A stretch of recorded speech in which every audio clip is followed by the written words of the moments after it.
Hello there, kia ora, and welcome to this week's The News.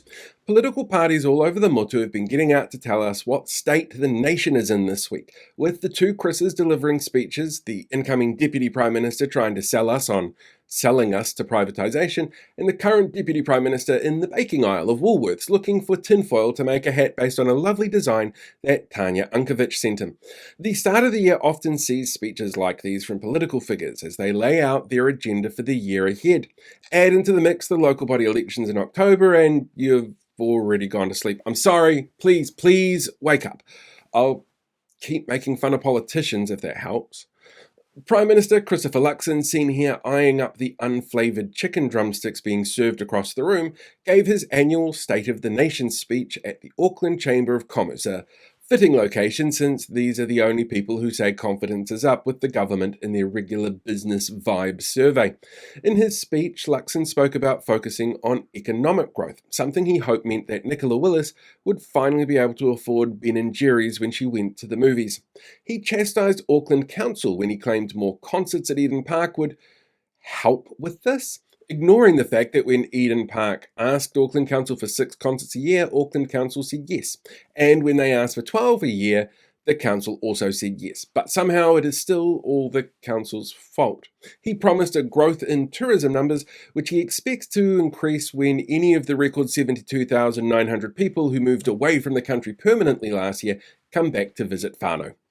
Meanwhile, in Palmerston North, Labour leader Chris Hipkins, seen here showing you how to dance the hokey pokey, spoke to his caucus about the need to focus on what media are calling areas traditionally the stronghold of National: crime and economics.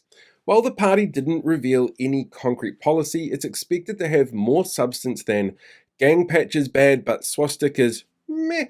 Ram raids are coming to eat your babies, and it's okay if the Prime Minister financially benefits from moving the Brightline test as long as we don't have capital gains tax, used by the current government as slogans during the last election. David Seymour, seen here trying to force choke anyone who doesn't believe 8% is a big number, has announced he intends to do something that the Prime Minister won't, and go to Waitangi this year, despite warnings from his hapu to avoid the ceremonies in the wake of his Treaty Principles Bill. Said Seymour, "It's okay, they'll all be speaking in Te Reo, so I won't know what's happening. But if anyone yells at me, my supporters are going to blow that completely out of proportion and vilify all Māori for it." Speaking of David Seymour, seen here attending Diwali, a deeply religious festival that originated in India, where he was the only party leader not in attendance at Ratana Pa today, which he has often avoided, citing its religious aspects, instead choosing to use the day to give his State of the Nation speech pushing for more privatisation in a speech that ACT sponsors are calling something I can't say here because this is a family-friendly show, but they have a hell of a sticky mess to clean up. An event so clearly important, almost every other politician in the country was elsewhere paying attention to something else. Seymour, the leader of one of the 3 coalition parties which currently governs, that set a record in business liquidation numbers, some of the fastest rising unemployment numbers on record, the biggest jump in beneficiaries and homelessness seen in a generation, the highest ever number of people leaving the country to relocate overseas ever, and the worst recession since the 90s, framed his speech as a counter to the steady decline the country is in by offering something he described as bold action.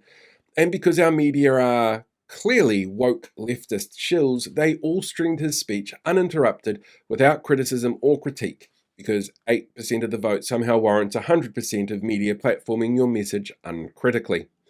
In a bizarre move straight out of Season 2 of the hit comedy series The Good Place, Māori Affairs Minister Tama Potaka was seen doing push-ups in front of media at National's year-starting caucus in Kirikiriroa, Hamilton. He claims it's about keeping fit and nothing to do with not wanting to answer questions about why a right-wing blogger being praised by the same people who consider this action from Elon Musk as a sign of love, and a Manawatu councillor who uses Liz Gunn as a journalistic source to base his policies around, had been put on the Waitangi Tribunal.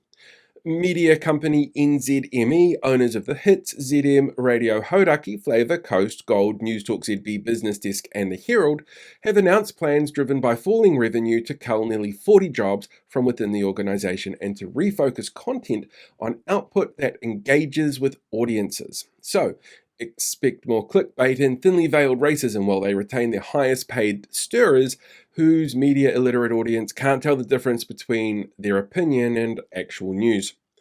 In the United States, President Donald Trump, seen here bringing back masculine energy, was the first convicted felon to be sworn in as president at his second swearing-in ceremony.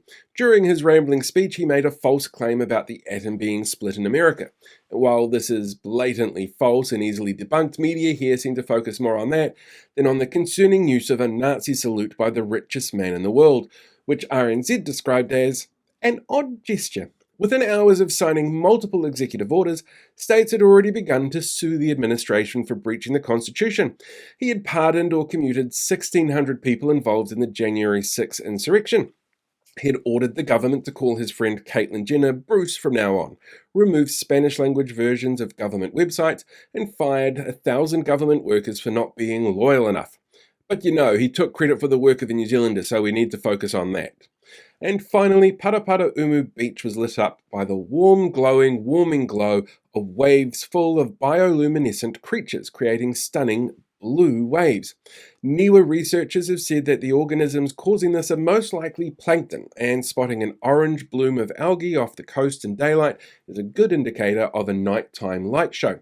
They expected a few more days of shows like this to continue under current conditions, which are rare for the area this far south down the island, and are probably related to warming water temperatures caused by climate change, said Climate Change Minister Simon Watts. See, by pretending we're doing something about climate change, we're clearly making beautiful things like this possible. And that is this week's The News.